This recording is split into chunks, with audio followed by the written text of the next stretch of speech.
What's up, everyone? Welcome to another episode of Talking Timepieces with Tony. I'm Tony. Today I am wearing my Breitling Top Time Triumph. It's hard. Been wearing the my GMT 126710 BLNR Batgirl all week. So I thought I'd change it up a little bit and wear my beautiful Breitling, because I got the Breitling about a week before I got the Batman, or the Batgirl. So anyway, another episode of Ask the Magic Watch Ball. And for you, a lot of my newer subscribers or people who don't know, Magic Watch Ball is just a fun little episode, nothing serious.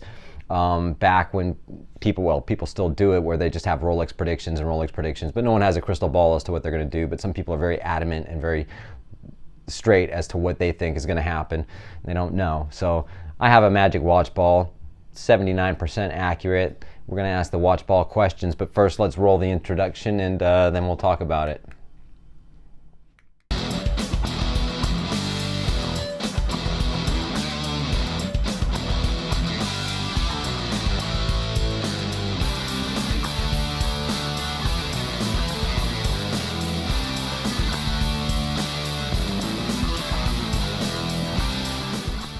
All right, something's wrong with my remote.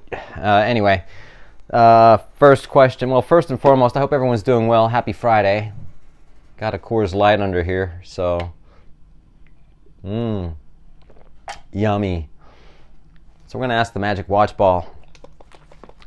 This one comes from Alfie, aka Ronald Dog.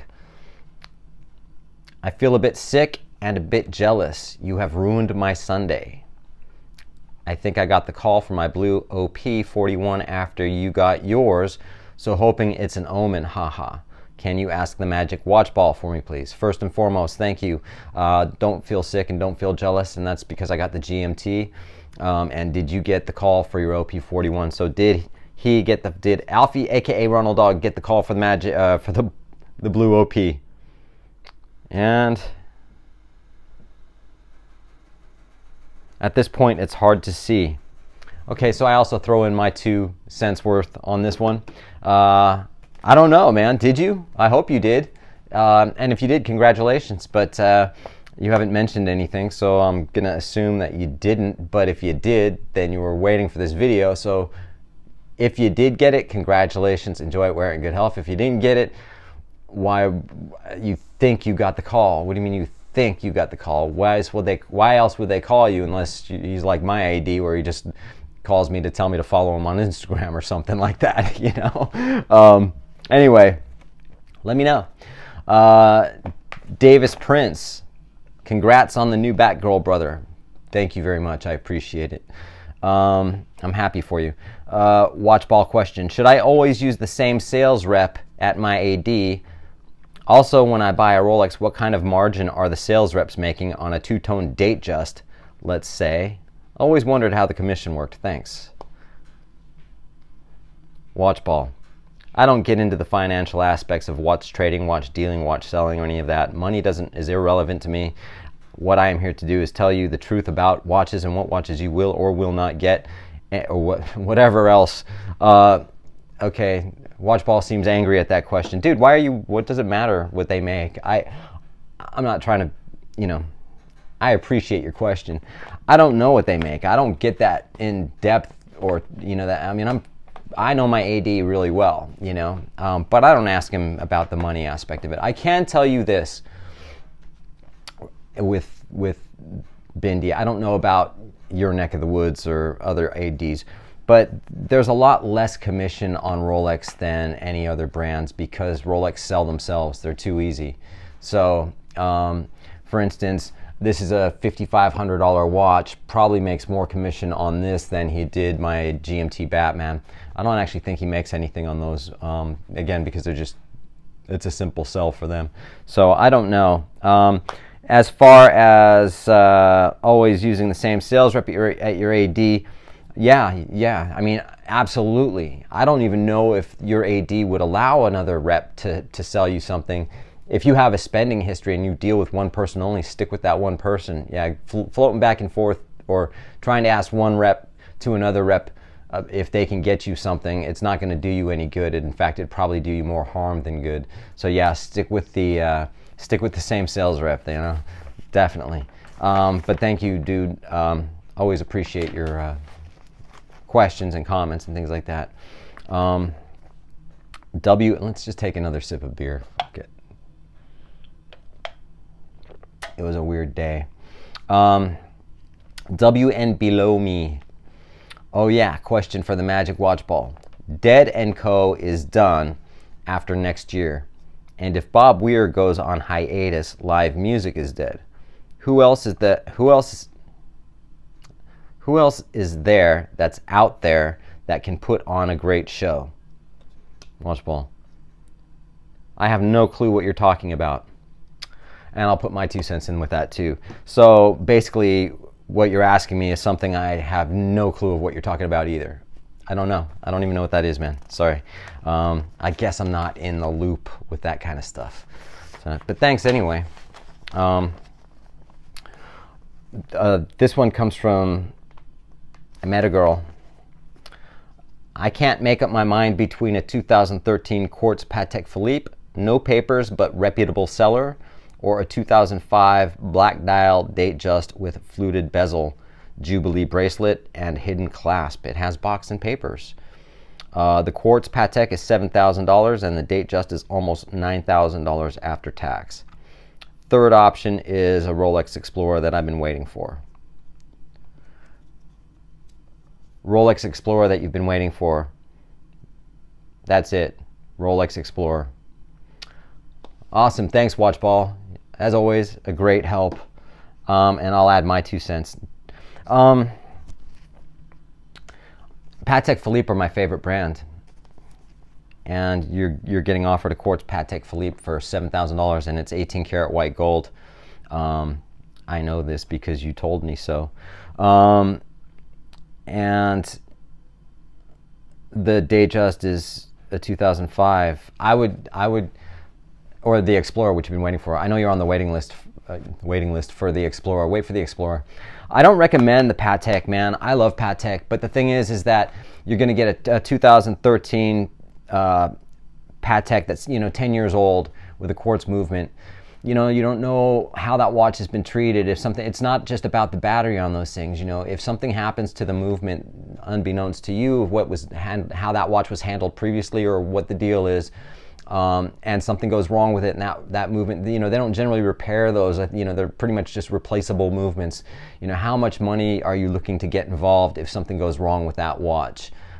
Again, I love Patek, but I would not risk spending $7,000 on a Patek with no papers, no history whatsoever. You know nothing about this watch. You're getting it blindly in the mail, and anything goes wrong with that watch, you're kind of fucked, because you're gonna have to, send it back to Patek if something does go wrong with it, and you just don't have any idea how much that's gonna cost. Again, quartz movements in general are fairly inexpensive, even for the high end.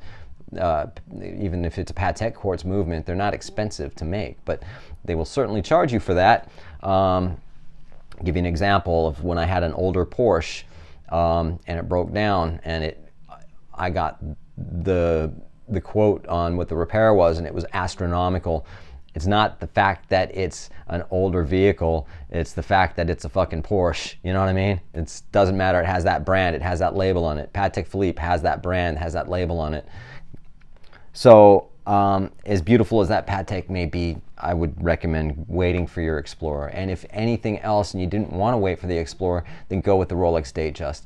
Pateks, I recommend, if you're going to buy pre-owned, buy something automatic for the most part, something with service history, papers, just so you know where that watch has been, how well it's been cared for. All right, thank you. This is a question for me, Johnny Tolento. What's up, Tony? Quick question for you. Is there a financing option at your AD?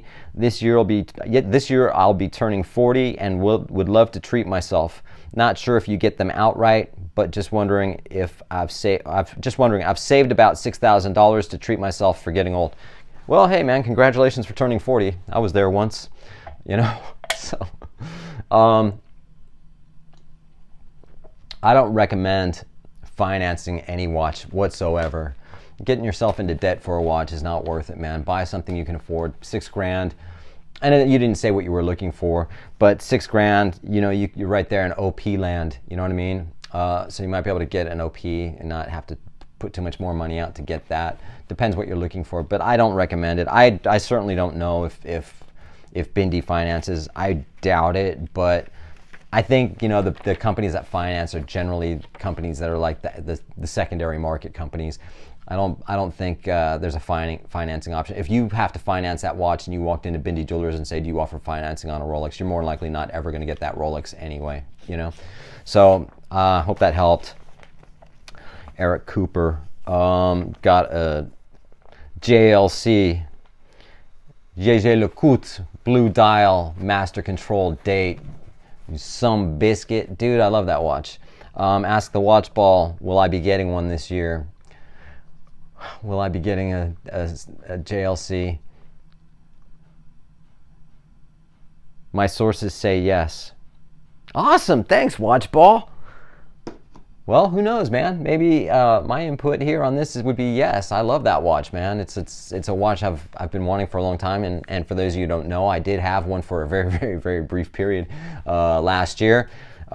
Just didn't like the dial color. It didn't work for me. I sent it back before I bought it, and then it just didn't work. I loved the watch though. So who knows, man? We'll see. All right, my video is getting long. I hope you guys are still here. If not, you don't even know that I'm saying this. This is from the husband of Metagirl, and I know his name. I don't know. His name's Jason. Well, wants to know why Datejust are becoming more available, but not other models like the GMT. And that's an awesome clip you posted of your Batgirl. That was on Instagram. Thank you. I love it too. Why are Datejust becoming more available than other Rolex models? It's fairly simple. The Datejust is not as sought after, although the most popular watch that Rolex make, but is not as sought after as, say, a GMT Batman, any of their sports models. They do apparently make more of them than the other models, and slowly but surely they are trickling into the ADs, more or less, most like more two-tones than steel, but that's where it looks like it's going. My 2 cents worth. Now, anyone in the YouTube world of anything really knows if Rolex makes more Datejust, but I think they do. That's really just a hypothetical. Do they? Yes. See? So they make more of them than the sport models. The way they're allocated and distributed also to the ADs, it just depends. You know, it seems like that those are the watches that are becoming more readily available. Also, some of the sport models, two-tone sport models, are a little bit easier. They're not as sought after, and they're not, you know, they're just so there's more of those getting pushed onto the ADs, so to speak. So, having said that, I think that's where you're at with that. Datejust are awesome. Is my favorite watch. Datejust is my favorite Rolex. So having said that, you guys, this video is long. I appreciate everyone who likes and subscribes. And yeah, take a quick sip of beer, and we'll see you on the next one, huh?